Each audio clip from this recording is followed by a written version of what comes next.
7 minus 2 bracket 7 minus 2 is equal what? Here 7 minus 2 gives us 5, multiply 7 minus 2 gives us 5.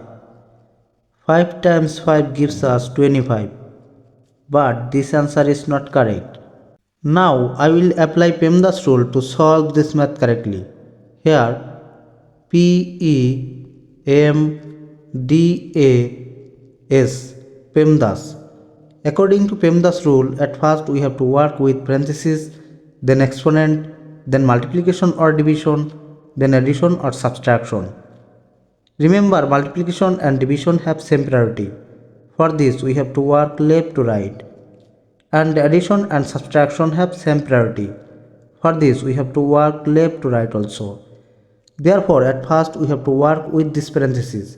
Here 7 minus 2, multiply this 7 minus 2 gives us 5. According to order of operations, now I have to work with multiplication because multiplication have higher priority than subtraction. Therefore, here 7 minus this 2 times 5 gives us 10.